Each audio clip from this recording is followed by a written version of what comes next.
Hello and welcome to the Sentinel Innovation and Methods Seminar Series. My name is Rishi Desai. I'm an assistant professor in the Division of Pharmacoepidemiology at the Brigham and Women's Hospital and Harvard Medical School.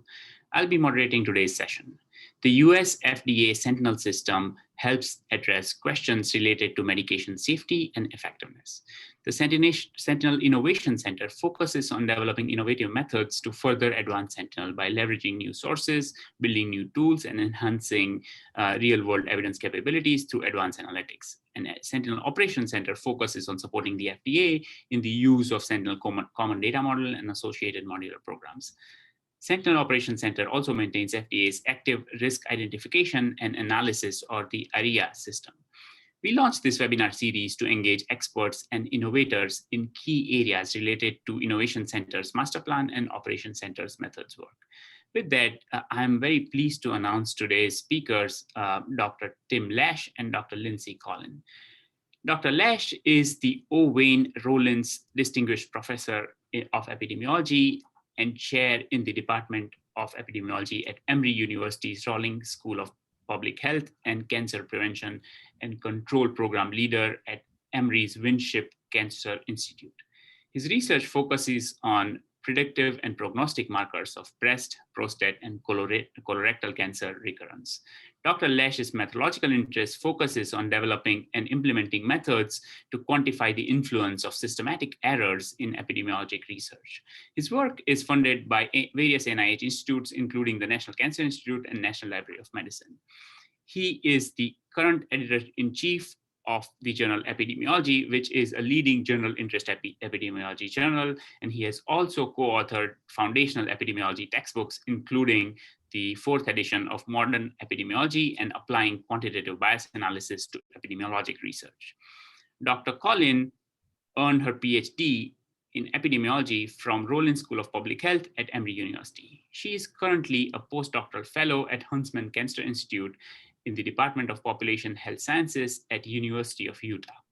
She is a breast and ovarian cancer epidemiologist whose research seeks to identify multi-level determinants of treatment effectiveness, recurrence, and mortality with a specific emphasis on racial disparity in breast and ovarian cancer outcomes.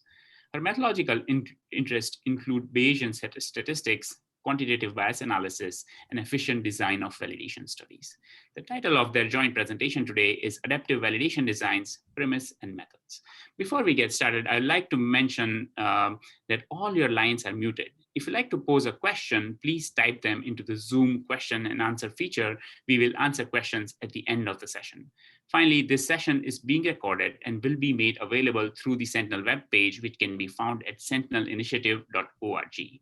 Without further ado, I will hand it over to Dr. Lash and Dr. Collin, thanking them once again for joining us and very much looking forward to this presentation. Thank you, Rishi. It's a pleasure to be here today. And I should say before I start that some of the work that we're talking about today is actually derivative of a collaboration with Sentinel that dates back, 3 or 5 years on efficient design of validation studies.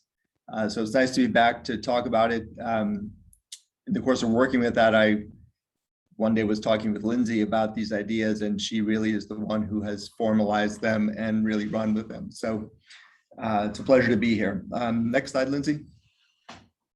So just by way of disclosure, I do have some consulting fees and travel support from Amgen. And as Rishi said, I'm the author of 2 textbooks that include bias analysis methods for which I receive royalties. Next slide. So I'm going to talk just a little bit about foundational material, validation studies, their premise and utilities, and then some brief introduction to cost-efficient designs of validation studies. And then Lindsay's really going to be the one that focuses on the adaptive validation design and implementation. Next slide. So validation studies really are meant to address information bias, which arises when the estimate of disease occurrence or of effect is expected to be distorted by inaccurate measurement or classification of one of the variables involved in the analysis. They can be addressed quantitatively with bias models, and those bias models ordinarily require estimates of classification parameters, either the sensitivity and specificity of classification or estimates of the positive and negative predictive values. Next slide, please. So just a quick 2x2 table, simple example. If we have a 2x2 table, usual contingency, exposed, unexposed, diseased, undiseased, and on the left, the truth, represented by capital letters A, B, C, and D in the interior cells of the 2x2 table, then what we expect to observe is a function of those observed frequencies, A, B, C, and D, as well as the sensitivities and specificities of classification. Next slide. But of course, we never have the truth, but we have as an observation.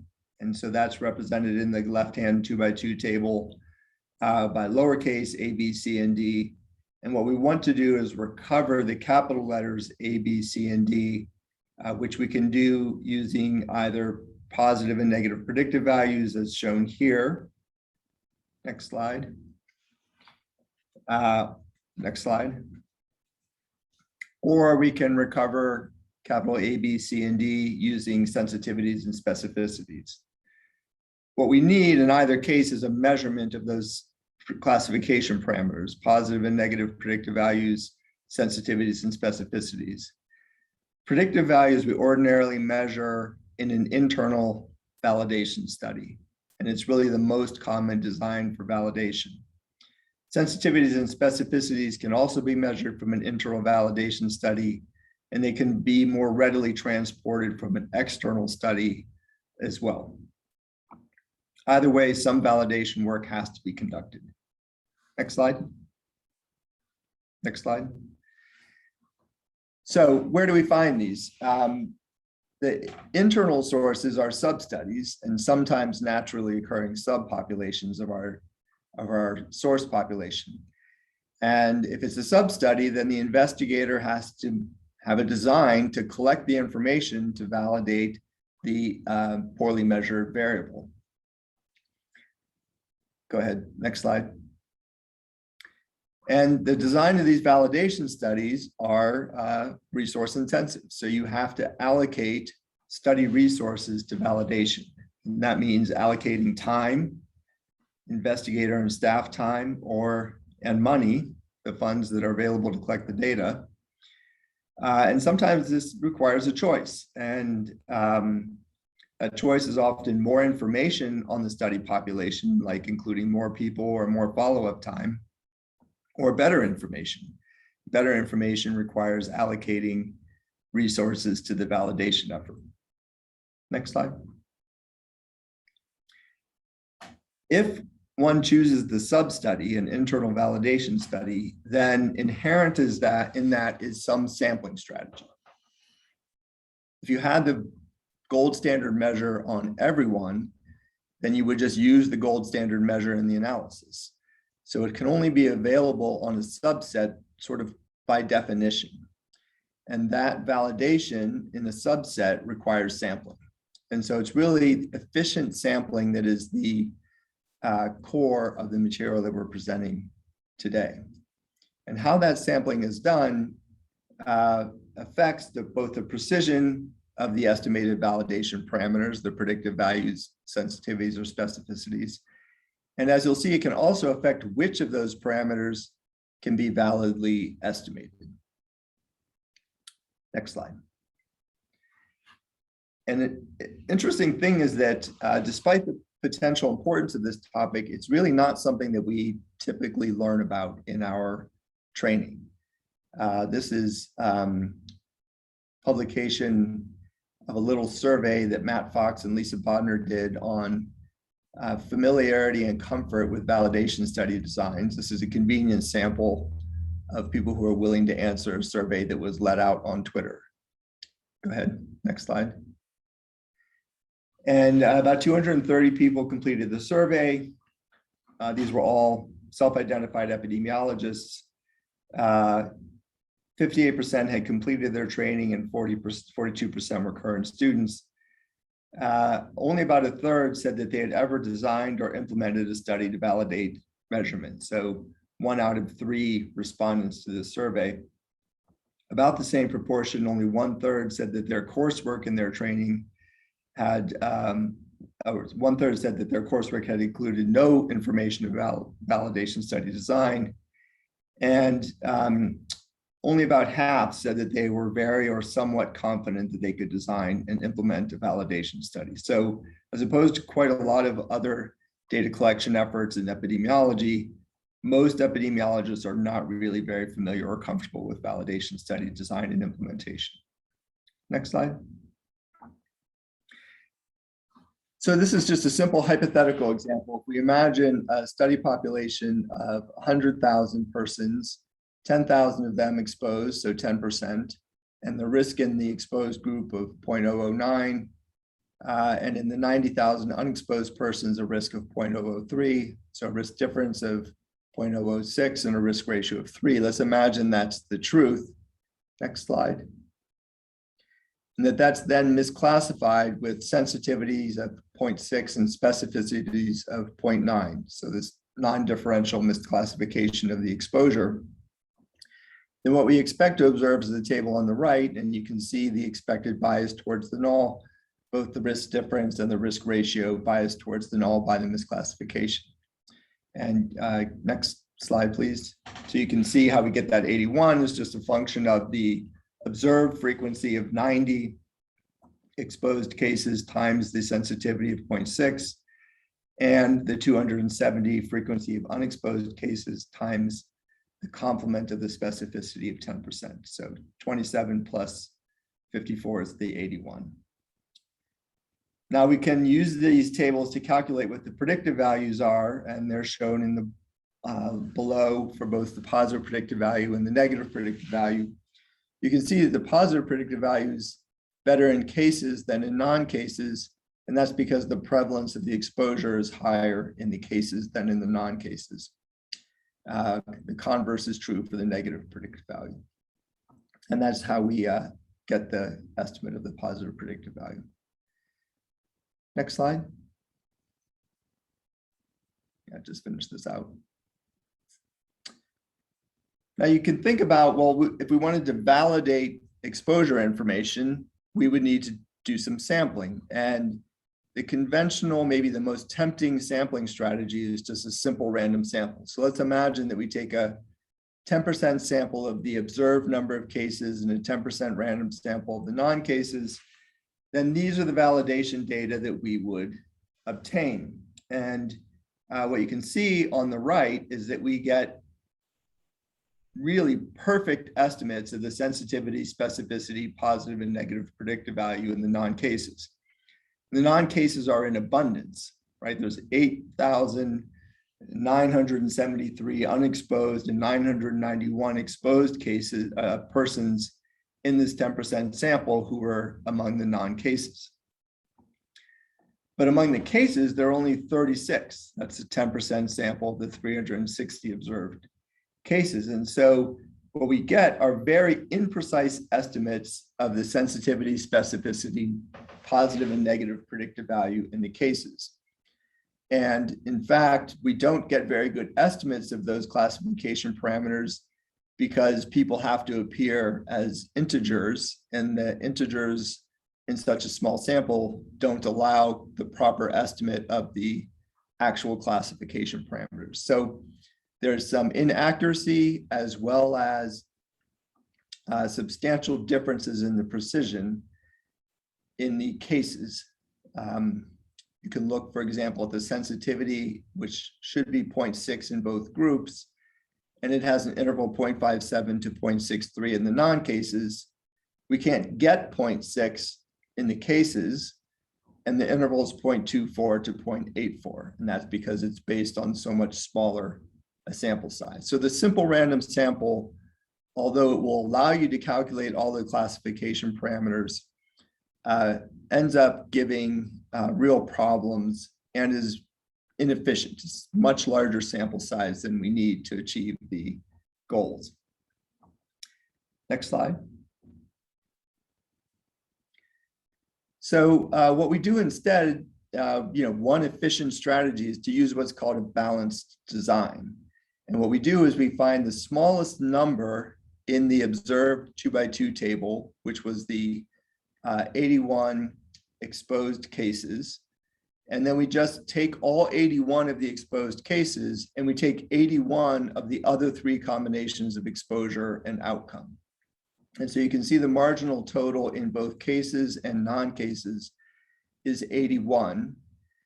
And now our sample size is only 324.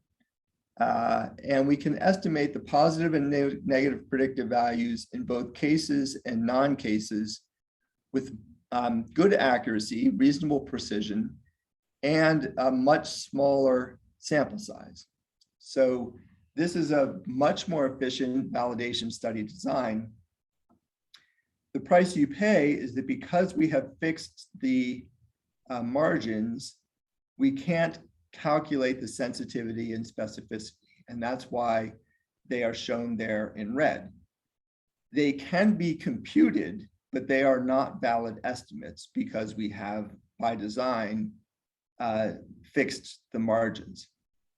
And it was just last week that I received a paper in epidemiology that had this kind of design and that did report sensitivities and specificities. So we see this, again, going back to familiarity. It's quite common for people to believe that they can calculate the sensitivity and specificity, although they have manipulated the margins by design.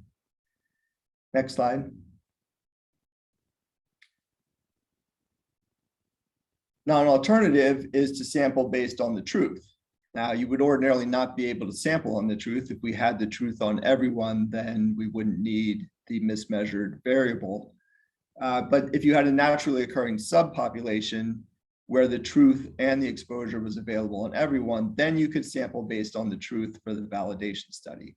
And so what we end up with is just the converse. We can calculate the sensitivity and specificity, but because the margins in the columns are now fixed by design, we can't validly estimate the positive and negative predictive values. So they're shown here in red. Next slide. So this is just a basic introduction to one design, the balanced validation study design that is efficient, that returns estimates of the classification parameters, and is much more efficient than a simple random sample. What Lindsay's going to talk about is our kind of conceptual advancement of that idea, where the validation study design, because it involves sampling inherently, we can sample until we reach some goal. And that goal is a function of either what we're trying to measure for the validation parameters or what we're trying to measure for the bias adjusted estimate. Next slide. And I should also say, and we're just providing by reference, that there have been earlier work on cost efficient designs where not only the efficiency of the design and sampling is taken into account, but also the costs of collecting the validation data against the costs of accumulating more data. So these are some citations. We're not going to go into that, but we just wanted to be complete on the previous work in this space. Next slide. So with that, I will turn it over to Lindsay. Okay, thanks, Tim, and thank you everyone for having us here today to talk about our work with the adaptive validation design. So previous guidance on sampling of participants for validation studies apply to scenarios where the population enrollment and follow-up have been completed. However, researchers may want to collect data prospectively to identify at which point sufficient validation data have been collected. In theory, this would save time and resources. So the motivations for this design were, one, to guide validation efforts that could occur simultaneous with cohort enrollment and follow-up, but then to also have a method that was amenable to various stopping criteria, such that investigators could monitor validation data as they were collected, which could apply to validation studies that occurred synchronous with cohort enrollment and follow-up, but then, or after study data had been collected. And that's what came about with the adaptive validation design. This design uses the framework of Bayesian monitoring techniques, often used in clinical trials to monitor treatment response over time. In this approach, we extend this framework to inform when sufficient validation data have been collected to meet the goals of validation. So the basic premise of this approach is that we would iteratively update a prior, which would be the classification parameter of interest, with validation data at specified time points until the stopping criteria had been met. So these classification parameters could include positive and negative predictive values, or predictive values in general if it's a categorical variable, or estimates of sensitivity and specificity. And a Bayesian framework works well in this context if we conceptualize the iterative process of sampling validation data as learning about the underlying parameter of interest. So with each additional validation sample, we know a little bit more about the distribution of the parameter of interest. So all the examples I'll be talking about today use this Bayesian framework. However, a frequentist approach is also possible. So we would start with a uniform prior. This assumes that all values 0 to 1 of the classification parameter are equally likely. And for classification parameters, we tend to use a beta distribution because it's easy to add validation data to the alpha and beta of the beta distribution, but a beta 1,1 is equivalent to a uniform distribution. So because we're assuming all values of the classification parameter are equally likely, this is appropriate for estimates of positive and negative predictive values, which are often study specific. If we're estimating sensitivity and specificity, it would be easy to assign a more informative prior, meaning that you would assume specific values of a classification parameter are more likely than others. Then we would update this parameter in blocks of participants. For example, we may sample 20 records to be validated at each iteration of the approach.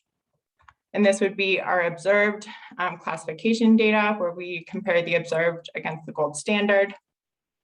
And then this is used to inform our updated estimate of the classification parameter, which again follows a beta distribution, but now it incorporates the observed validation data.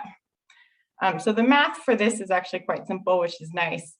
And so we update the classification parameters in what would be considered an iterative beta binomial Bayesian model. Another way to look at this would be to look at how the Bayes model changes at each time point.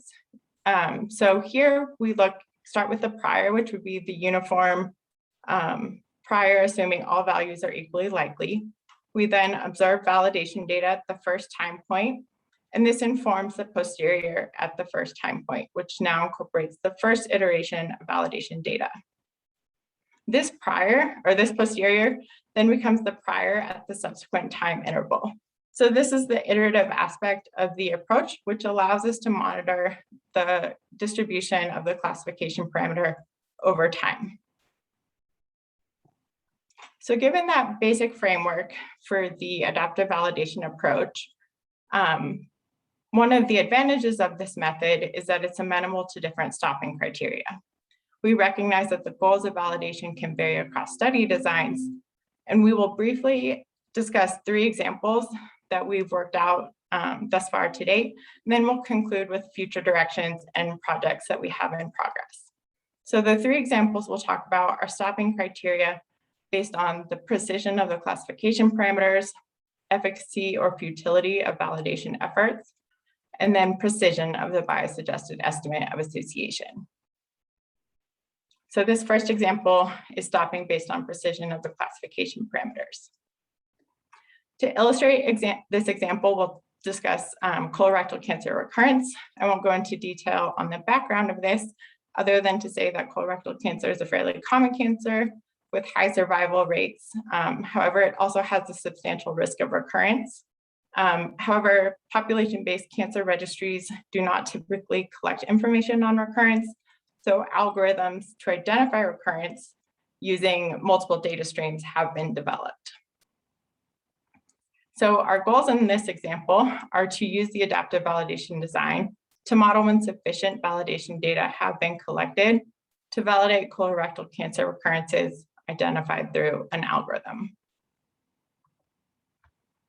The study population used for this example includes Danish colorectal cancer patients who underwent surgery and were registered with the Danish colorectal cancer group database. 355 patients were enrolled and actively followed biannually for cancer recurrence, and 63 developed a recurrence over the course of follow-up. So in this cohort, we have the gold standard available on everyone, but we can compare this with the previously developed algorithm to identify recurrence. And in this example, we'll conduct two validation substudies. The first would be to sample based on algorithm-defined recurrences and validate against the gold standard of follow-up. Here, this allows for the estimation of positive and negative predictive values because we've conditioned on the observed, potentially misclassified recurrence variable. In the second iteration, we'll sample based on the actively followed cohort and compare the algorithm, compare with algorithm-defined recurrences. This allows for estimation of sensitivity and specificity. So this would be an example where we have a naturally occurring subset with a gold standard available for everyone. And so we can obtain estimates of sensitivity and specificity for the algorithm's classification. Our stopping criterion is based on a predefined threshold value and level of precision. We assign a threshold value because we want to ensure that the algorithm is correctly identifying recurrences and non-recurrences with a degree of certainty, which is where the accompanying level of precision comes in. So for the positive and negative predictive values, we set a threshold value where the lower 95% credible bound for positive and negative predictive values are above 0.8, and a precision, which would be defined as the difference in the upper 95% credible interval minus the lower 95% credible interval is 0.15. Similarly, for sensitivity and specificity, our threshold is based on the lower 95% credible bound above 0.9, and the precision is 0.08. I will also note that in this case, based on the threshold value, your level of precision also has a minimal value because the upper limit of 1 for all the classification parameters, the higher the threshold, the more precise your estimate has to be. They're highly correlated. So this is a schematic of the sampling strategy. Here we would order based on timing of recurrence. We would sample 10 with and 10 without a recurrence identified. So 20 observations would be included at each iteration of the adaptive validation approach. We would then validate the recurrences and then estimate the classification parameters. And then this process is repeated until stopping criteria are met. So I will note that each iteration of the adaptive validation approach mimics almost like a balanced design because we sample observations within strata of the recurrence. And these are a summary of the results. So for both the positive and negative predictive values, as well as estimates of sensitivity and specificity, 120 records were necessary to meet the goals of validation. We can compare the positive and negative predictive values obtained using the adaptive validation approach against the complete study data. And we see that in general, they're fairly comparable, although a little bit less precise. Similar with estimates of sensitivity and specificity. And we can look at this in a little bit more detail by looking at how the predictive values change over time. And here we see that there's this increasing level of precision with each iteration of the adaptive validation approach. And in general, the estimates are fairly comparable to the complete study data. I will note that the predictive value in the complete study data is a little bit lower than the adaptive validation approach. And there we actually think that the algorithm is correctly identifying recurrences, but there may be loss to follow-up in the actively followed cohort. So the recurrences aren't recorded. Similarly, for estimates of sensitivity and specificity, we can look at how they change over time. Again, they become more precise with each iteration and are fairly comparable to the full study data. So a summary of this approach, the classification parameters estimated using the adaptive validation approach were similar to those computed using complete validation data. Some considerations: the stopping criteria should be informed based on subject matter knowledge and goals for validation. In this case, we had a pretty good understanding of how well the algorithm performed before performing the adaptive validation approach, which was able to inform our stopping criteria. We computed positive and negative predictive values without consideration of exposure. However, if the estimates are to be used in quantitative bias analysis, additional consideration for exposure strata would be important. We were able to compute sensitivity and specificity because we had this naturally occurring subset with the gold standard available on everyone. However, in additional studies, we would also require this subset or a random sample, which is often inefficient. And then the number included at each iteration of the validation approach will depend on the resources required to validate each record. We included 20 at each sample, which we have found to be good for monitoring validation data as they accrue. We've also looked at 10 records in each iteration and have found that that induces a little bit too much random variability. So this 20 records seems to be ideal, but depending on the resources necessary to carry out the record validation, it may change.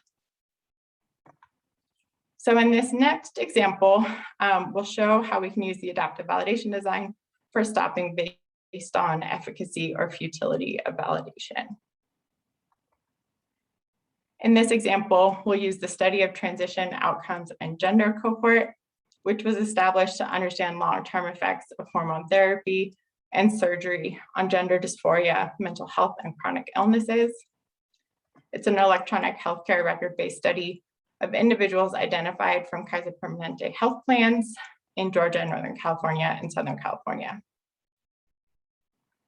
The study populations include transgender and gender nonconforming children and adolescents, which is a subcohort of about 1,300 individuals, and adults, which is a subcohort of about 4,700 individuals. Here, the exposure of interest was transmasculine and transfeminine status, which can be determined from knowledge of sex report at birth and current gender identity. I would also like to point out that we recognize that binary gender definitions are suboptimal. However, for the purposes of this analysis, a person whose gender identity differs from female sex report at birth would be considered transmasculine, and an individual whose gender identity differs from a male sex report at birth would be considered transfeminine. At the date of cohort enrollment, there's a gender demographic gender code, which refers to either the current gender identity or the sex reported at birth, and was therefore assumed to be misclassified. So the misclassified sex report at birth variable was validated by medical record review for all members who were over 18 years of age as of January 1st, 2015, which was about 40% of the youth subcohort and 100% of the adult subcohort. In this process, we estimate the classification parameters of positive and negative predictive values. And I will say that our labels of positive predictive value to transmasculine and negative predictive value to transfeminine were made arbitrarily. The stopping criterion in this scenario was just predefined threshold value. So here we wanted to determine efficacy, which we defined as the lower 95% credible bound for positive and negative predictive value to be above 0.6. And then we would say that validation efforts are futile if the upper 95% credible bound for positive and negative predictive value fell below 0.6. Here we're really trying to understand if the gender code available at the time of cohort enrollment was a good proxy for sex report at birth, or if the gold standard was going to be necessary for the entire population. So again, our sampling strategy was to order based on cohort enrollment. We sampled 10 with gender code female and 10 with gender code male. So 20 were included at each iteration of the adaptive validation approach. We validate the gender code, and then we estimate the classification parameters, positive and negative predictive values. And then this process is repeated until the stopping criteria are met. And these are a summary of the results. So in the use subcohort, we see that the adaptive validation method determined that after 120 records were validated, that the goals for validation were met with estimates of positive and negative predictive value. that were a little bit lower than the complete study data, which we investigated in a little bit more detail, and I'll show that in a couple slides. And then in the adult subcohort, we see that validation efforts appear to be futile after the first iteration of the adaptive validation approach. And we see that both the positive and negative predictive values are quite low. And in this case, the gold standard was going to be necessary for the entire population. So here again, we look at how the estimates of positive and negative predictive value change over time in the use subcohort. Here we see that for each iteration of the adaptive validation approach, the estimates become a little bit more precise. And then we do see that both the positive and negative predictive value are a little bit lower than the full validation data. Here in the adult subcohort, we see that very early on in that first iteration, both the positive and negative predictive value drop below, or the predicted value drops below 0.6. And then both stay pretty consistently at their values over time. And then we can compare those with the estimates using complete study data to see if our inference would have changed had we collected more validation data. And although the estimates change, they don't necessarily seem to be more informative. So really suggesting that the method was able to capture that the gold standard was going to be necessary for the entire population. And so I mentioned that in the use subcohort, when we stopped validation efforts per the adaptive validation design, the estimates were lower than they were for the full study data. So to investigate that in additional detail, we performed a single person validation. These represent beta distributions where each person's validation data is added iteratively to each beta distribution. And then for those of you who are familiar with beta distributions, know that after about 20 to 30 records are validated, it should look fairly normal. And then we would assume that adding more validation would increase the density at that point. But for both the positive and negative predictive value, instead of seeing the density kind of converge at the initial normal distribution, we see that it migrates. So for the positive predictive value, for example, it looks like around 0.6, we see the first peak, and then it migrates closer to 0.9. Similarly, for the negative predicted value, around 0.5, it seems to converge and then migrates up to 0.8. So this is highly suggestive of a strong time trend in the classification of exposure, which is something that we wouldn't have been able to observe otherwise. So in summary, we demonstrate how the method can be used to determine efficacy or futility of validation, optimizing study resources, concurrent with cohort enrollment and follow-up. Some considerations: efficacy or futility should be consistent with the goals for validation. In this approach, it was really to determine whether or not the variable could be used as a proxy for sex report at birth, or if the gold standard was necessary for the entire population. And then prospective monitoring of validation data allows for detection of a time trend and classification parameters, which is not possible in conventional validation study designs. And this detection of a time trend may change the approach to validation or use of the classification parameters in quantitative bias analysis. And then in the third example, I'll talk about stopping based on precision of the bias-adjusted estimate. So here we're going to show an example of this approach in the association between transmasculine and transfeminine status and self-inflicted injury, accounting for the potential misclassification of transmasculine and transfeminine status. So here again, we'll be using the strong cohort, but only the use subcohort, which is the 1,300 individuals who are under 18 years of age at index date. And then the outcome is self-inflicted injury, which was identified using ICD-9 codes, and we assume is perfectly classified for the purposes of this analysis. Again, we will be estimating the positive and negative predictive values. However, because we're interested in a measure of association, we now estimate the positive and negative predictive value within strata of self-inflicted injury. And our stopping criterion is based on the precision of the bias-adjusted odds ratio of no more than 80% wider than the precision of the conventional estimate. So this again is our 2x2 table of observed study data. And here we have an odds ratio of 1.99, suggesting that transmasculine children and adolescents are about 2 times more likely to self-inflict harm compared with transfeminine children and adolescents. We can compute the precision of the conventional estimate by taking the ratio of the upper 95% confidence interval to the lower 95% confidence interval, which is 1.99. And then if we allow for 80% wider confidence interval, we would multiply that by 1.8, which would be a stopping criteria of 3.6.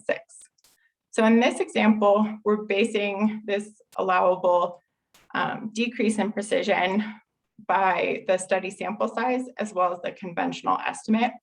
We know that when we additionally account for systematic errors, we'll lose precision. So given that this stopping criteria needs to be made with subject matter knowledge in hand. In order to determine the precision of the bias-adjusted odds ratio, we need an estimate of the variance. Luckily, this was previously derived by R.J. Marshall in 1990. I won't go into the derivation of the variance, only to say that it's dependent on the size of the study sample, the size of the internal validation substudy, the classification parameters, and the prevalence of the exposure within strata of the outcome.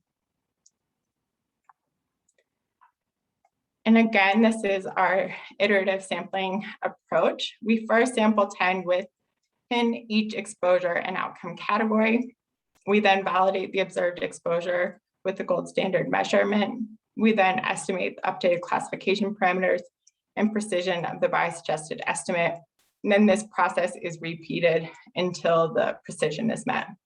I will also note that in this case, we assume that all study data were in hand before initiating the validation approach. So it wasn't necessary to order based on cohort enrollment in this scenario.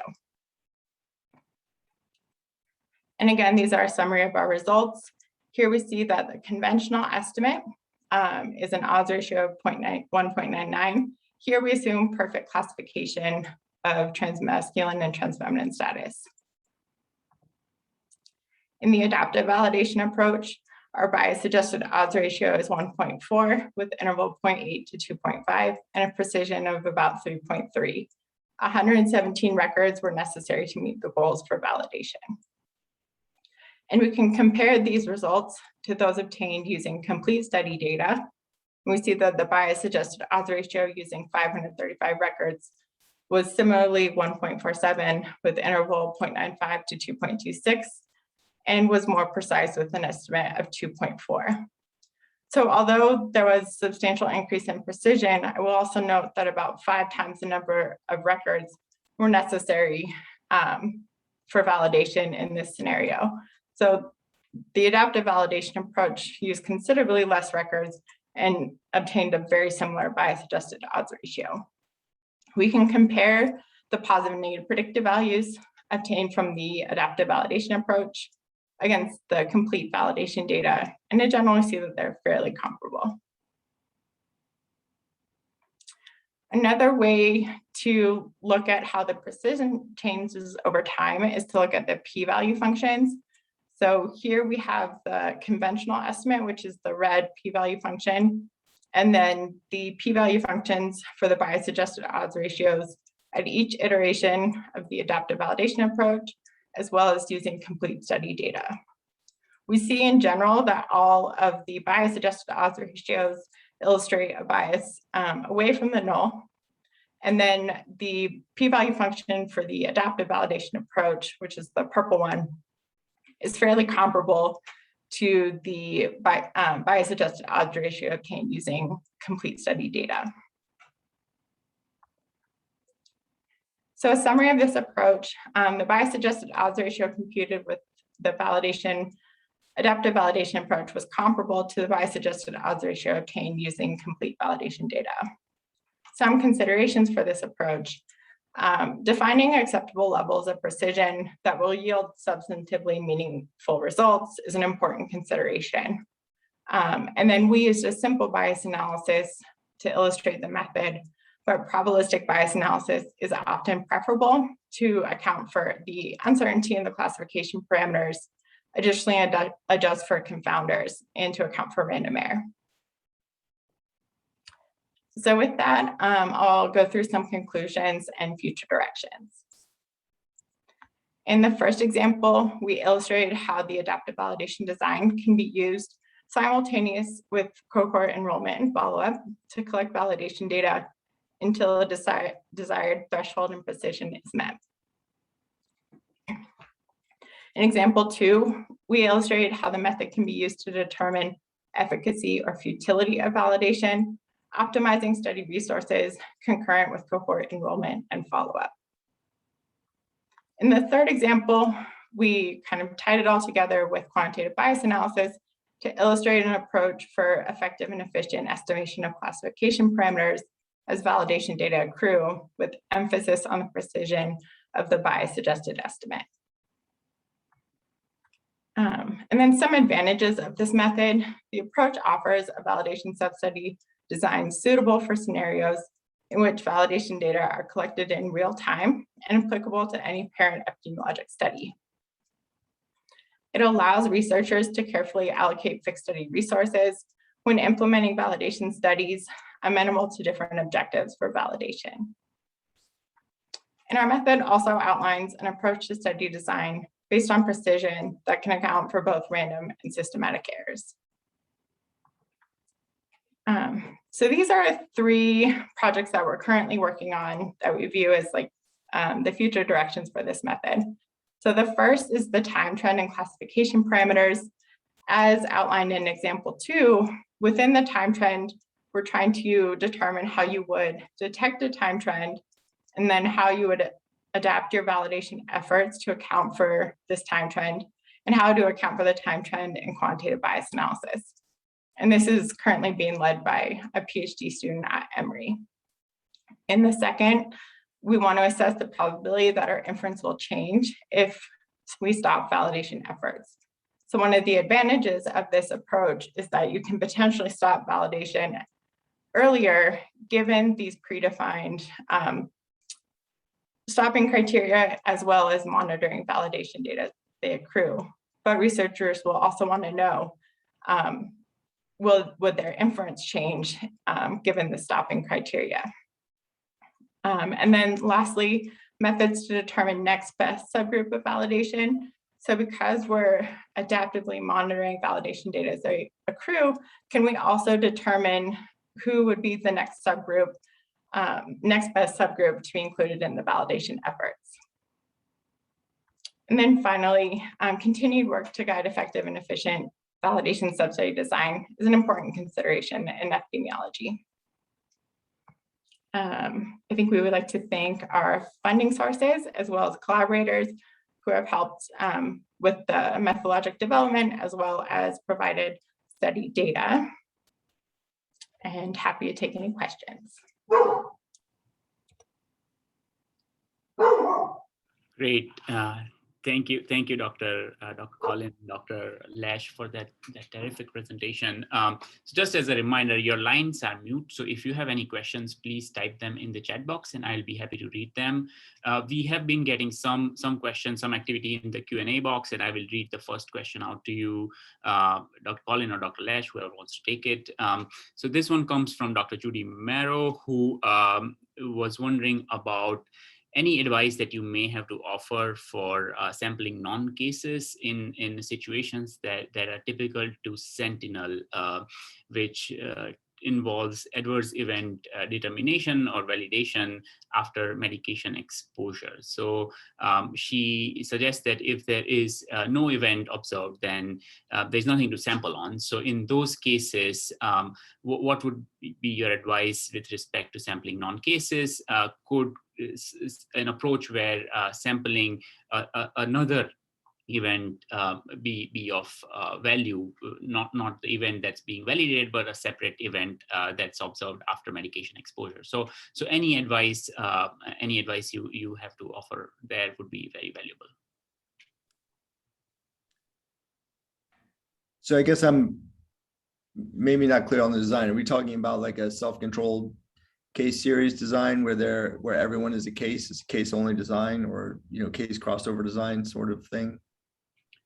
Yeah, I think this question is more general, where you have a cohort type design, but because the entire network consists of secondary data sources, you have some patients who are exposed, but then maybe never seen again in the system. So it's hard to first identify them and validate, especially if they have no case or no event of interest after the medication exposure. So maybe I'll take a shot at this first, and then we'll see what Lindsay thinks. The first thing I'll say is, I think she might be, when it comes to this, are they ever seen again in the network, or are they censored in some fashion? We're really then talking about a rate design. And what I will say is that this is a huge gap in validation studies. There's really all of it that I've been able to find assumes complete follow-up and risk data. And it's validating exposed time, for example, accounting for differential duration of follow-up is a complete wasteland in validation study design. So she's, in that regard, if that's what she's talking about, she's absolutely tapped into a giant area that needs a lot of work. However, if you do have a study roster of some sort, and there's some group that hasn't had a reported event, they can be included and validated that in fact they haven't had the event during the time that they were under observation. That could still be obtained. Now you can only do what you went over the period when they are in observation. And so that circles back to the first gap, that that's not the same as never having the event during the risk period if there's censoring or loss to follow-up of some form.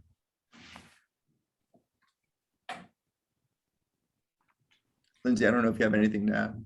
Yeah, I agree with you on both aspects. I mean, I think from a validation standpoint, the former is really interesting, thinking about person time at risk and being able to validate that accurately. And then it is feasible to sample the non-cases if we do have this observed observational window, I think. Okay, thank you. That makes sense. We haven't received any more questions, so I will ask one of my own. So I was wondering about whether you have considered variations of the adaptive validation designs where you sort of try to incorporate knowledge that's generated from previous batches to the next batch. So meaning that this is probably not as applicable to simple algorithms where you have like an ICD-9 code or something like that when you define cases, but for more complex algorithms where you are using a bunch of different sort of rules. This could be useful where you can try to use the knowledge that's generated when validating the first batch, and then update or modify the algorithm in some fashion, and then use the updated version for the next step. So I was wondering if there is any consideration for that kind of approach that you have encountered in literature or you've considered yourself. Yeah, I can talk about it, and then I think, Tim, it probably is applicable to the recurrence identification in the Georgia Cancer Registry. But yeah, that is an area that I think is really interesting to think about. And the methods that we've developed thus far, it's been really kind of simple, yes, no, whether or not the single variable captures the gold standard of interest. But I do think learning, especially from pooled data resources, would be an interesting extension of this method, especially for kind of more complex registry-based studies that use like combination of variables to define an exposure. I think that's also another area where I see this going. Yeah, so if you keep the algorithm constant, then we are carrying forward the information from each batch to the next batch. Lindsay mentioned briefly that if you have prior information on the sensitivity and specificity, which is usually more transportable to other study populations, you can carry that forward at the outset as a prior on the sensitivity and specificity. Probably wouldn't be a good idea for the positive and negative predictive value though. What Lindsay is referring to is a study that we have underway using Georgia Cancer Registry, where we're trying to build these algorithms to detect cancer recurrences for breast, prostate, colorectal, and lymphoma. And we're stopping every so often and trying to sort out which of the signals. We have 6 different data sources forming whether or not we think someone's had a recurrence. And we're stopping every so often and evaluating how to change the algorithm, not the gold standard, but the classification algorithm, the guess, to improve it so that we can stop validating things that consistently or very often turn out to be false positives, right? That is not changing the estimates, but changing what is informing the estimates. And yes, so we do have that project underway here. Okay, I think that's a great idea. I mean, that's, once you learn that you're making mistakes, for example, the futility example that Lindsay showed, you shouldn't keep going. You should stop and try to make a better guess, right? That's basically but in that transgender example, where the predictive values were 50%, it was just clear that they were going to have to validate using medical record review all 4,400 members of the adult transgender cohort. Right. Yeah. Thank you. That's very very relevant to us, and we will be looking forward to seeing the results or learnings from your project, because we have been thinking a lot about expanding the infrastructure that we have and trying to incorporate more unstructured nodes, for example, to better identify adverse events, but that also is a time and resource consuming process, and we want to be better at it, but also learn it along the way. So that's a great project. Sounds like a great project. So thank you. So one thing I'll just say quickly, if I could. Yeah. One interesting thing for me that Lindsay touched on is every time we've used this so far, there's been a time trend in the validation data, which has in no case had previously been detected. And that gets to this thing that, your algorithm is changing, whether you're changing it or not, its accuracy is changing through time, chances are. And there's nothing on that in this literature either. Yeah, that's actually very interesting, because in prospective setting, which a lot of the medication safety work is in, that could actually play into investigators' favor, because if the algorithm is improving, you are, by averaging it out, you are kind of underestimating the classification parameters. So that's really, really interesting. Okay, great. So we haven't received any more questions. We are about at 1 o'clock. So I again would like this opportunity to thank you both for a really excellent and intriguing set of studies and sharing those with us. As a reminder, this session has been recorded and will be made available through the Sentinel webpage.